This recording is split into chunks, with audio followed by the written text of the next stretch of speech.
Hey guys, Matt Allen here. Welcome back to Tactical Bassin. Today we are headed out for some real bass fishing. I like watching a fail video as much as the next guy. Sadly, it's me this time.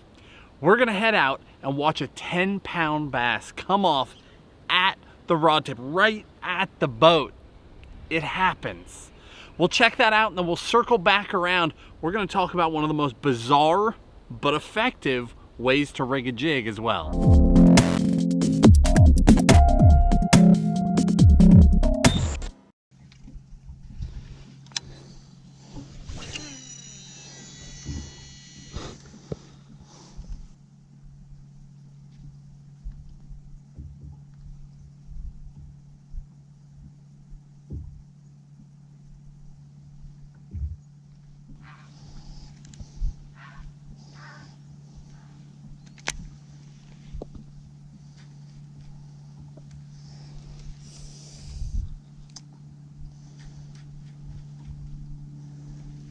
I've been throwing a little tiny Kitech, getting the most amazing jig bites. I pick up a jig, it's nothing but pressure.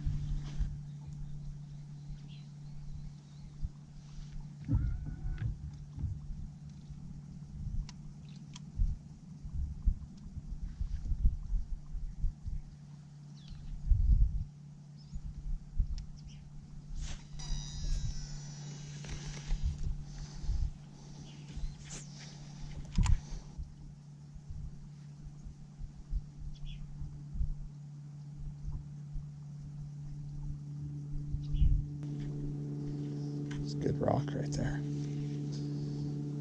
I just got down. Yeah.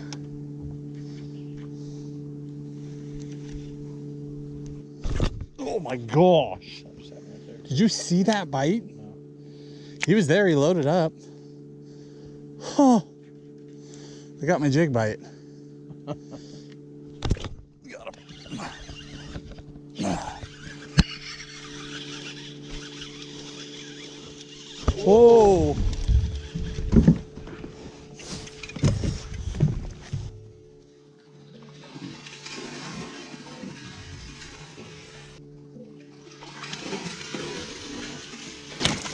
Oh, she's hot.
Oh.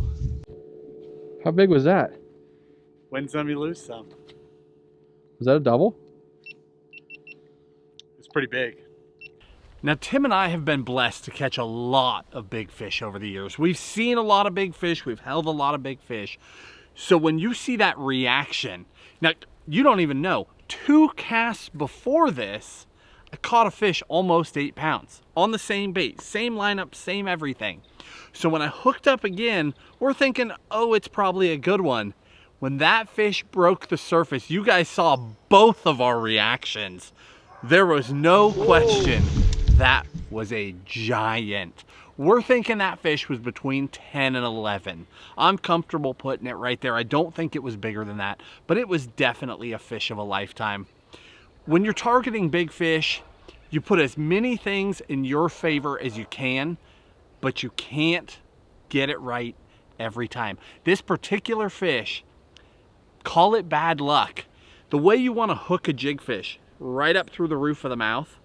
Unfortunately, this fish was sideways in the roof of the mouth. She had the hook perfect right in the top, but instead of being up and through, it was right through the skin inside there. That's why one head shake too many, she was able to kick that thing out. Now, why on earth was I even throwing this thing?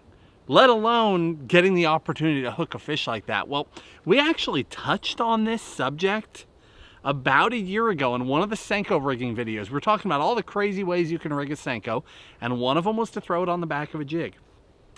That is in fact a 7-inch senko. Well, actually in this particular case, it was a 7-inch gambler, but 7-inch senko wacky rigged on the back of a big flipping jig.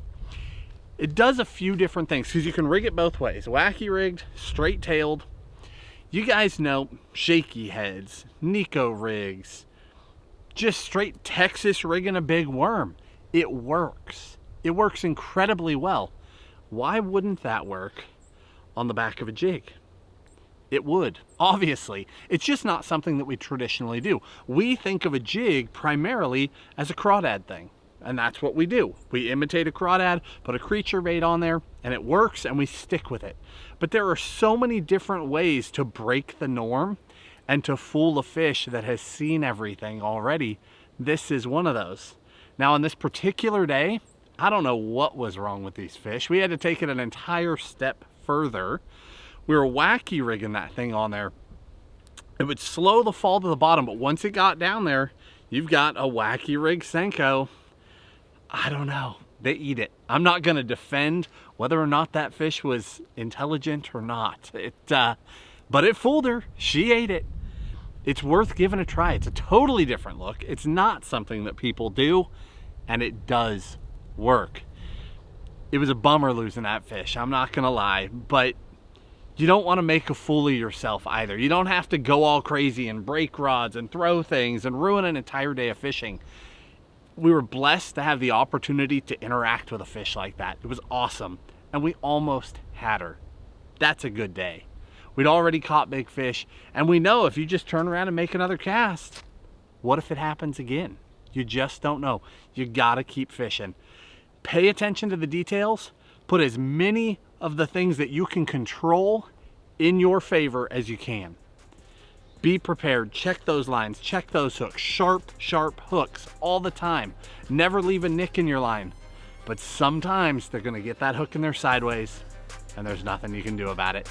Guys, we hope you enjoyed coming along, seeing that great big bass. Maybe next time we'll put her in the boat, but it's all fun. We appreciate you. Hit that like button, subscribe to the channel, and we'll talk to you soon.